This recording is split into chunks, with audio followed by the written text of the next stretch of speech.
Il est 19 h ici à Rabat, nous sommes toujours ensemble dans Afrique Soir. On voit ensemble les grands titres de l'actualité. Au Maroc, les enseignants dénoncent la violence dans les établissements scolaires. Un débrayage a eu lieu hier à l'appel de 3 centrales syndicales, l'UNT, l'UGT, mais l'UNTM. Un reportage à suivre dès le début de ce journal. Et puis à Tanger, au nord du Royaume, la 10e édition du Forum Medday se poursuit durant ses 3e journées. Il a été question de l'accélération de la transition énergétique au Maroc. C'est d'ailleurs l'un des challenges de plusieurs pays du continent. Comment bâtir une nouvelle Afrique? Élément de réponse dans cette édition. Et au Liban, la situation politique est toujours incertaine. Le président Michel Aoun appelle au retour du Premier ministre Saad al-Hariri. C'était aujourd'hui lors d'une rencontre avec le chargé d'affaires saoudien à Beyrouth. La démission d'al-Hariri fait craindre de nouvelles violences dans le pays. Avant de développer ces titres, sachez que la Cour de cassation française a rendu aujourd'hui un arrêt donnant gain de cause au Maroc. C'est dans l'affaire d'extorsion de fonds dans laquelle sont impliqués les 2 journalistes français, Éric Laurent et Catherine Gracier. Maître Patrice Pinossi, avocat du Maroc, a qualifié cet arrêt de très grande victoire pour le Royaume. Il n'existe plus aucun obstacle à la poursuite de ces journalistes et ne pourra conduire qu'à leur condamnation, selon Pinossi. En février dernier, la Chambre de l'instruction de la Cour d'appel de Paris a rejeté la requête des avocats des deux journalistes d'annuler les enregistrements selon lesquels ils auraient réclamé une somme d'argent en contrepartie de la non-publication d'un livre sur le Royaume. Et sachez maintenant qu'en France, un homme a délibérément foncé ce vendredi au volant d'une voiture sur un groupe d'étudiants près d'un campus à Blagnac, dans la banlieue de Toulouse. Il a blessé 3 ressortissants chinois, dont une jeune fille grièvement. Nouvelle opération réussie du Bureau central d'investigation judiciaire, le BCIJ. Il a arrêté aujourd'hui à Fès 2 individus qui étaient en relation étroite avec les membres de la cellule terroriste affiliée à Daesh et démantelée le 25 octobre dernier, souvenez-vous, dans la même ville, selon le ministère de l'Intérieur. Les investigations ont confirmé l'implication de ces 2 éléments dans la préparation d'attaques portant gravement atteinte à la sécurité et la stabilité du Royaume. Le démantèlement de ces cellules a permis la saisie d'armes blanches, des manuscrits et des équipements électroniques. On reste au Maroc où les enseignants étaient en grève hier pour dénoncer la violence dans les établissements scolaires. Un débrayage à l'appel de 3 centrales syndicales, l'UMT, l'UGT, mais l'UNTM. Ce mouvement de grogne intervient après la récente agression physique d'un enseignant par un lycéen à Ouarzazate. Suite à ce grave incident, le chef du gouvernement, Saad Eddine Othmani, a annoncé l'élaboration d'une loi sur les violences en milieu scolaire. Elle devrait être promulguée d'ici 2018. C'est un reportage signé Marwa Ben Halima sur un récit de Fayrouz Ben Talb. Saad Eddine Othmani est revenu sur les polémiques sur fond de violence scolaire à avoir secoué l'opinion publique au cours des derniers jours, notamment l'agression d'un enseignant au lycée Sidi Daoud de Ouarzazate par un de ses élèves âgé de 17 ans. Le chef du gouvernement a indiqué que les cas de violence dans les établissements scolaires feront l'objet de poursuites judiciaires et seront traités avec fermeté. Il a également appelé à l'adoption d'un traitement global qui prenne en considération les dimensions pédagogiques et sociales et qui impliquerait l'ensemble des intervenants. À la lumière des événements récents, nous avons voulu offrir un environnement positif pour une opération pédagogique saine, mais également les conditions nécessaires pour la réforme du système de l'éducation et de la formation. Un système qui se base essentiellement sur la vision élaborée par le Conseil supérieur de l'enseignement. Évidemment, un tour de table est de mise avec tous les acteurs concernés pour atteindre ces objectifs. De son côté, le ministre par intérim de l'Éducation nationale, Mohamed Larouj, a affirmé que les violences observées dernièrement dans certaines institutions sont des cas isolés, en soulignant que la dignité des éducateurs et éducatrices est une ligne rouge.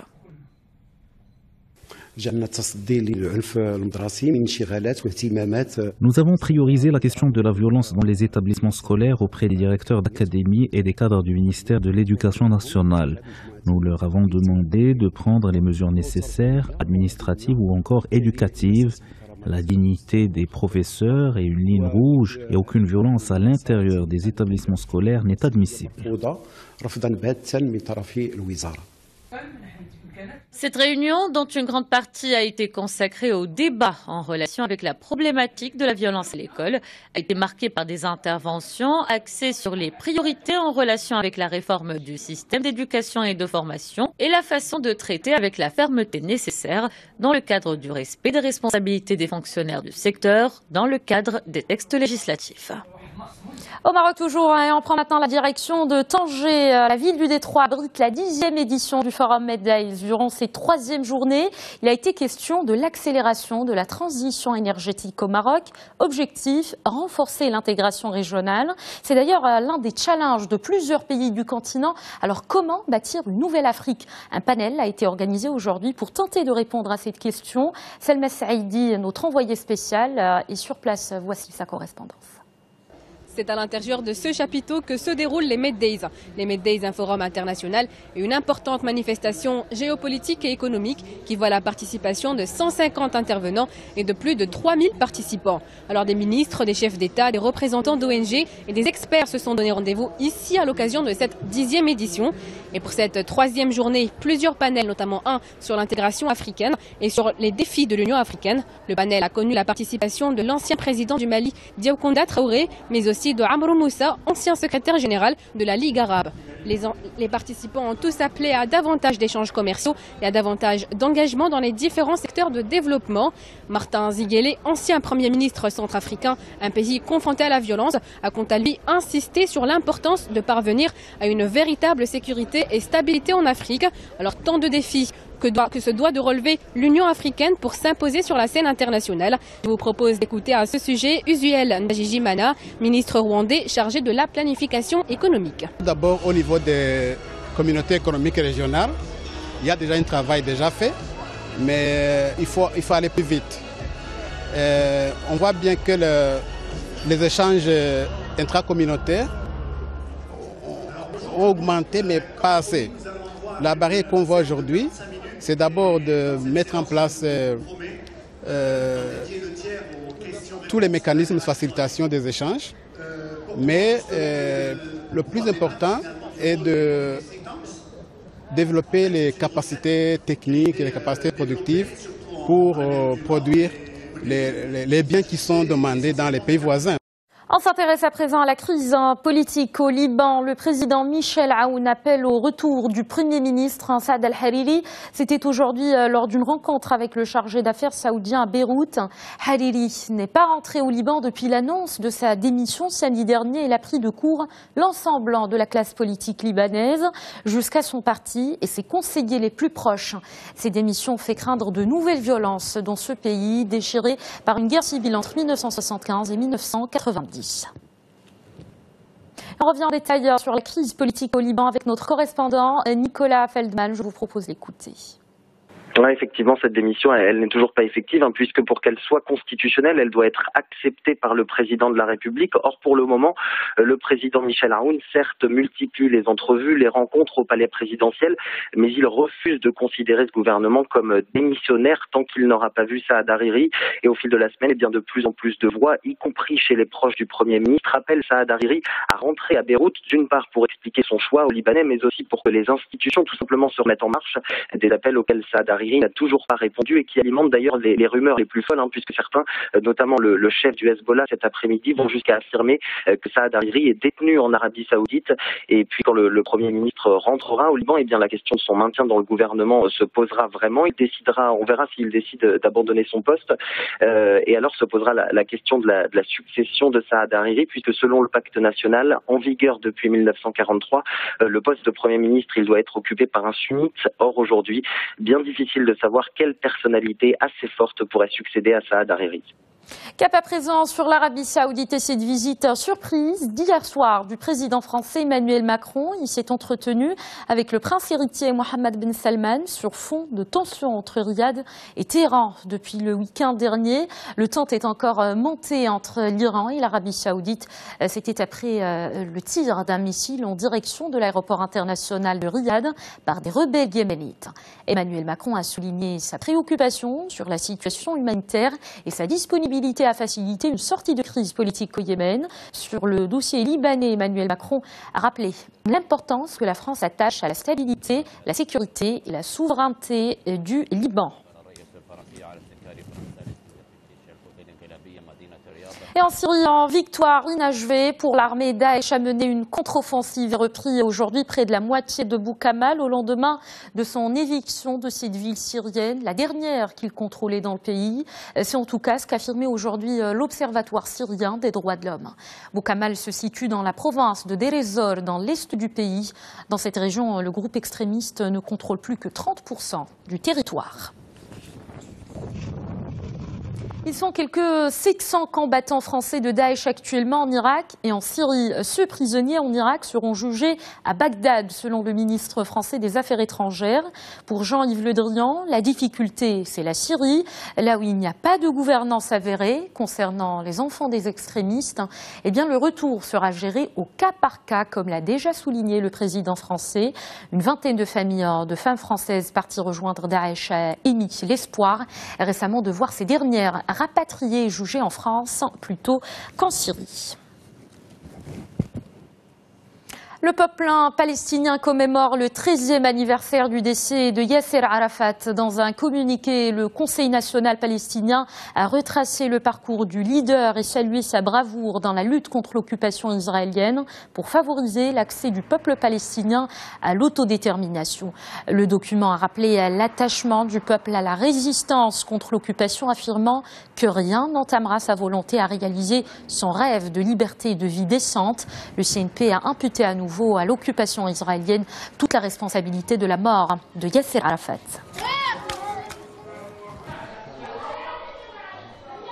Direction l'Europe à présent et on revient sur la crise catalane. La présidente du Parlement catalan s'est acquittée ce vendredi d'une caution de 150 000 €, condition de la levée de sa détention provisoire ordonnée hier.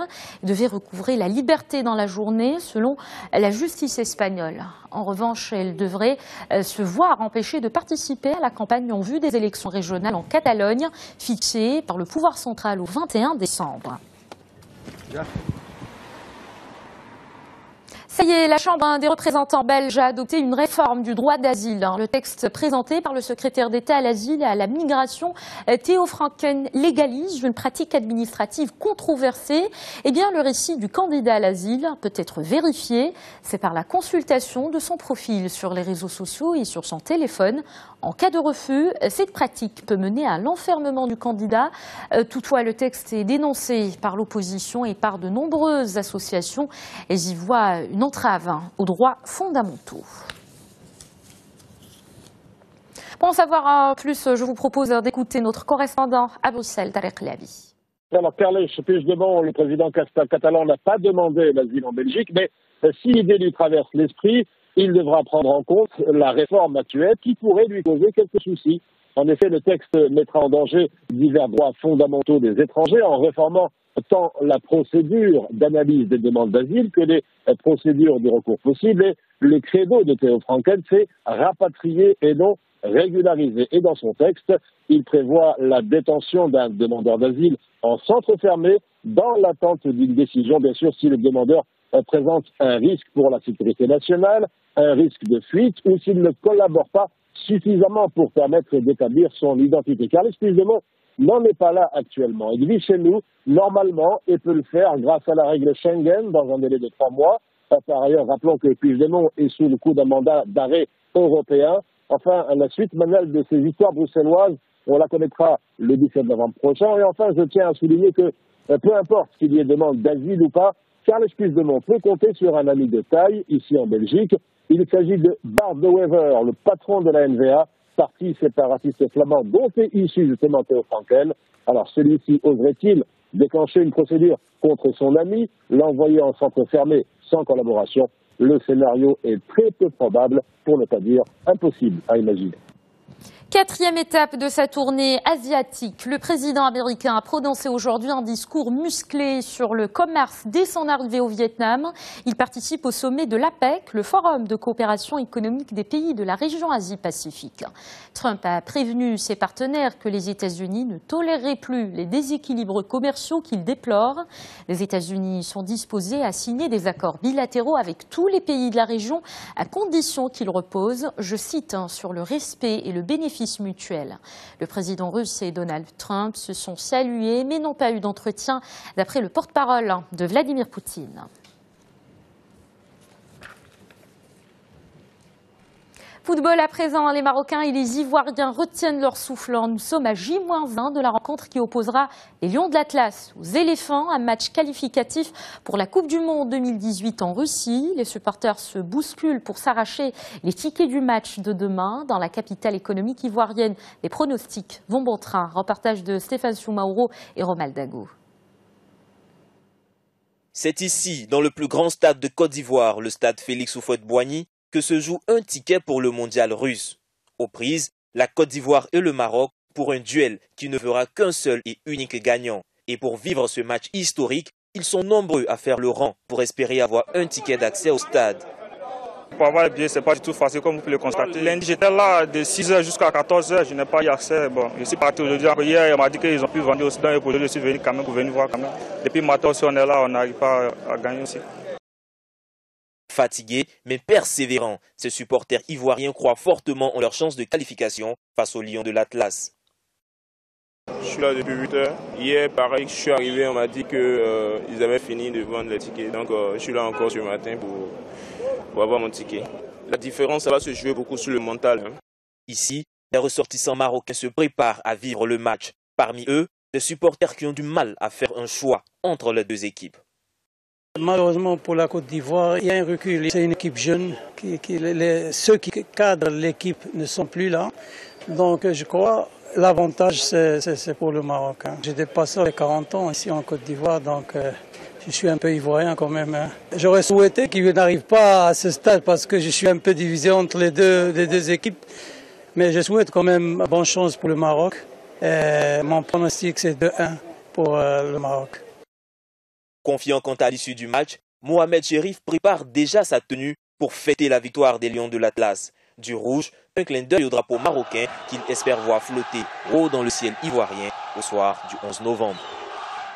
Avant de se quitter, cette information, le Sénégal va participer au deuxième mondial de son histoire. Les Lions de la Teranga se sont qualifiés pour l'édition 2018 en Russie grâce à leur succès 2-0 sur la pelouse de l'Afrique du Sud. Voilà pour cette édition. Dans un instant, le JT Éco avec Oumaï Masvila, tout de suite.